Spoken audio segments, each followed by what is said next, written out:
Hello students, आज हम पढ़ेंगे इंग्लिश ग्रामर का chapter number 1 the sentence. Okay, तो हमारी फर्स्ट लाइन देखो क्या है। A group of words which make complete meaning and sense is called a sentence. क्या मीनिंग हुआ इसका?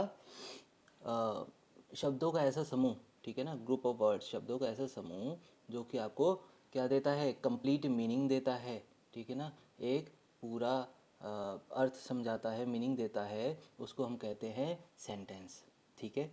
It always start with a capital letter, ये हमेशा कैपिटल लेटर से शुरू होता है, and ends with a full stop, an exclamation mark और अ क्वेश्चन मार्क, और वो ख़त्म किससे होता है, या तो फुल स्टॉप से, या फिर एक्सक्लेमेशन मार्क से, या फिर क्वेश्चन मार्क से, ठीक है। आगे देखते हैं।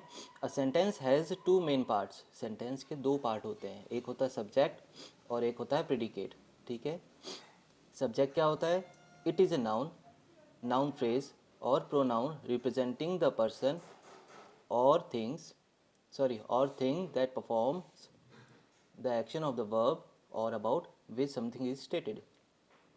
सब्जेक्ट क्या होता है? या तो वो नाउन होता है, नाउन हम सबको पता है क्या होता है, हिंदी में कहते हैं संज्ञा, ठीक है। सब्जेक्ट क्या होता है? इट इज़ ए नाउन, ये या तो संज्ञा होती है या नाउन फ्रेज। नाउन फ्रेज होता है एक ऐसा पार्ट ऑफ सेंटेंस या ग्रुप ऑफ वर्ड्स कह सकते हैं जिसमें नाउन आ रहा हो और कोई ना कोई एक्शन परफॉर्म हो रहा हो या नाउन रिलेटेड और कोई बात हो रही हो, ठीक है। और pronoun representing the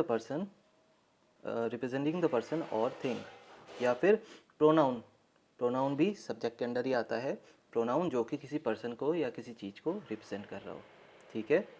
that perform the action of the verb, जो कि कोई एक्शन परफॉर्म कर रहा हो किसी वर्ब का, ठीक है ना, किसी वर्ब का एक्शन परफॉर्म कर रहा हो, या फिर हिंदी में हम कहें कोई काम कर रहा हो, ठीक है।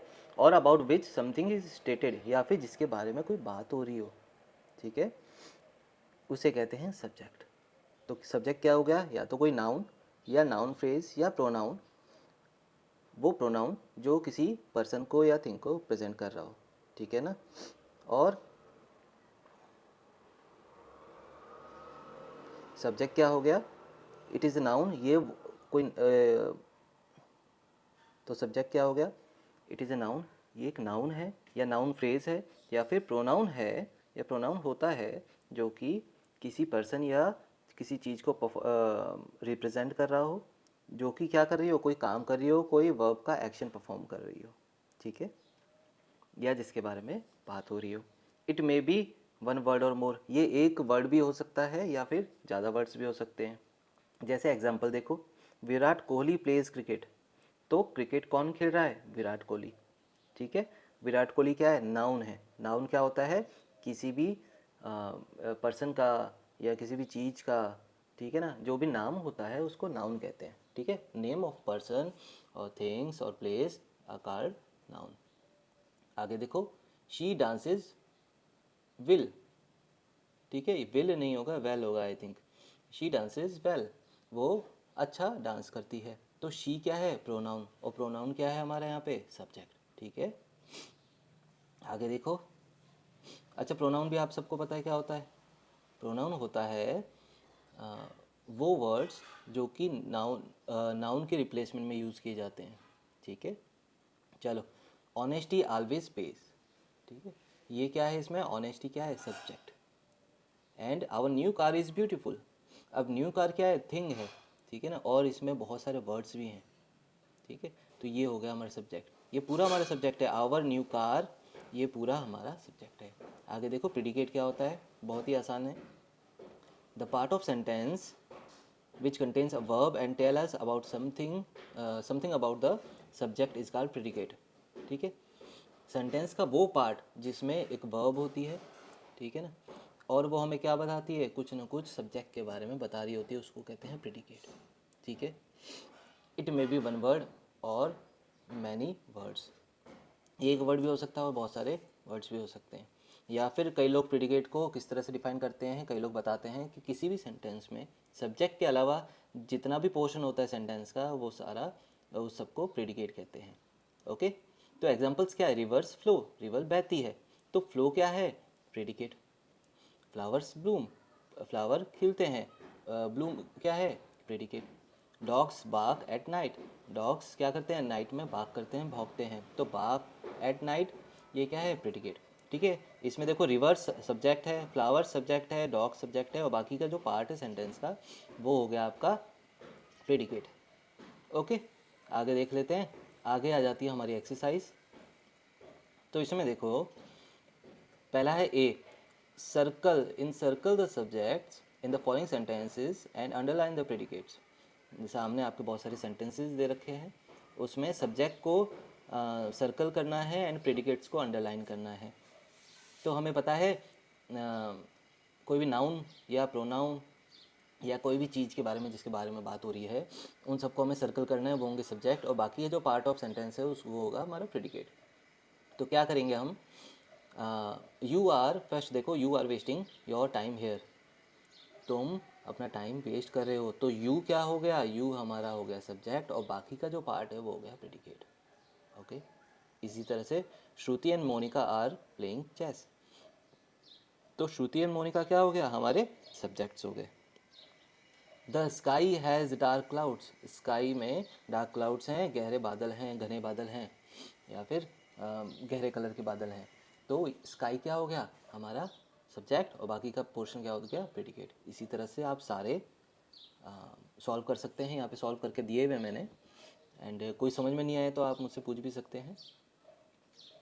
इसके बाद है B, supply a suitable subject and complete the following sentence. हमें क्या है, जो ब्लैंक्स दे रखे हैं उनमें क्या फिल करना है, हमें सूटेबल सब्जेक्ट्स हमें फिल करने हैं। तो पहला है, फर्स्ट देखो डैश हैज़, तो फर्स्ट देखो dash have completed 10 rounds of the school ground. ठीक है, तो डैश में कुछ भी आ सकता है, ठीक है, नाउन हो सकता है, प्रोनाउन हो सकता है, तो हैव आ रहा है तो मैंने वी लिया है, एंड आप और भी कुछ ले सकते हैं, आई हैव भी ले सकते हैं, I have completed 10 rounds of the school ground. ठीक है, यहाँ पे भी लिया गया है, इट डजंट मैटर। सेकंड देखो, dash will visit Delhi next week, तो यहाँ पर we will visit Delhi next week आएगा, I will visit Delhi next week, सारे कुछ सही है, he will visit Delhi next week, कुछ भी आप सूटेबल अपना सब्जेक्ट इसमें फिल कर सकते हैं। इसी तरह से आगे भी हैं, आप चेक कर सकते हैं उनको, एंड कुछ समझ में नहीं आता है तो आप मेरे से कांटेक्ट कर सकते हैं। तो नेक्स्ट हम सी देखते हैं, put the following subjects and predicates in order and right the sentences formed by them. ठीक है, आपको सब्जेक्ट्स दे रखे हैं, प्रेडिकेट्स दे रखे हैं, उनको क्या है ऑर्डर में अरेंज करना है, एंड देन सेंटेंस फॉर्म करना है, सेंटेंस बनाना है आपको। तो फर्स्ट देखो, एक आपको करके दिया हुआ है बुक में ही पहले से, सब्जेक्ट क्या दिया हुआ है, brother younger my, and predicate दिया हुआ है ऑलवेज बुक्स टेक्स माय। तो सबसे पहले सेंटेंस में सब्जेक्ट लिखा जाता है, ठीक है, तो सब्जेक्ट को हम सबसे पहले लिख देंगे। तो सब्जेक्ट को लिखने से पहले हम उसको ऑर्डर में वापस सही ऑर्डर में रीअरेंज करेंगे, तो माय यंगर ब्रदर होगा सही ऑर्डर, एंड देन प्रेडिकेट लिखते हुए भी हम इसको रीअरेंज करेंगे, तो सही क्या होगा, ऑलवेज टेक्स माय बुक, हमेशा लेता है मेरी बुक्स, मेरा छोटा भाई हमेशा लेता है मेरी बुक्स। ठीक है, एंड सेकंड है subject seven Rahul and predicate outside often play noise and make and house make a our. तो इसमें सबसे पहले हम सब्जेक्ट रखेंगे सेवन राहुल, और देन हम प्रेडिकेट यूज़ करेंगे। प्रेडिकेट इसमें थोड़ा सा लंबा है, तो ध्यान से देखिए क्या होगा, सेवन राहुल के बाद आएगा often play outside our house. Often यानी हिंदी में वैसे होता है इसका मतलब प्राय, लेकिन नॉर्मली हम कहें तो कभी कभार, तो या फिर ज़्यादातर। तो सेवन राहुल ज़्यादातर हमारे घर के बाहर खेलते हैं, play outside our house and make a noise, और शोर मचाते हैं। ठीक है, तो इस तरह से आपको आगे भी सॉल्व करने हैं। ओके, लास्ट है ये, सब्जेक्ट है आई एंड माई मदर और प्रेडिकेट है yesterday to temple went a, तो इसका बनेगा आई एंड माई मदर, ठीक है ना, वेंट टू अ, प्रेडिकेट देखो went to a temple yesterday. ठीक है, इस तरह से आपको रीअरेंज करना है। ठीक है, और बाकी के आपको सारे बनाने हैं, कोई समझ में नहीं आए तो मुझसे पूछ सकते हो। लास्ट एक्सरसाइज है D supply suitable predicates to the following subjects to make meaningful sentences. ऊपर हमने पढ़ा था एक एक्सरसाइज में कि आपको प्रेडिकेट्स कहते हैं आगे सूटेबल नाउन या फिर सब्जेक्ट्स उसमें फिल करने थे। यहाँ पर आपको सब्जेक्ट्स दे रखे हैं एंड जो सूटेबल प्रेडिकेट्स हैं वो आपको फिल करने हैं। तो फर्स्ट है अंकित। तो अंकित के बाद आप कोई भी सेंटेंस फ्रेम कर सकते हो, कोई आप में बाउंडेशन नहीं है। उसमें देखो क्या लिखा हुआ है, Ankit is a very intelligent boy. तो अंकित हो गया सब्जेक्ट और बाकी का जितना पोर्शन है वो हो गया प्रेडिकेट। आगे देखो चिल्ड्रन। तो चिल्ड्रन से जो फर्स्ट सेंटेंस हमारे माइंड में आता है वो यही आता है, children are playing games. Children games खेल रहे हैं, ठीक है। और डियर मैथ्स टीचर, तो इसमें कुछ भी आप बना सकते हैं सेंटेंस। इसमें जो लिखा हुआ है वो बता देता हूँ आपको। तो इसमें लिखा dear math teacher is coming to school for job interview. उनकी मैथ्स टीचर स्कूल आ रही है जॉब इंटरव्यू के लिए, ठीक है। तो बाकी की भी आप देखिए, समझिए उनको एंड कुछ भी समझ नहीं आए तो you can contact me on my phone number. Okay, bye bye.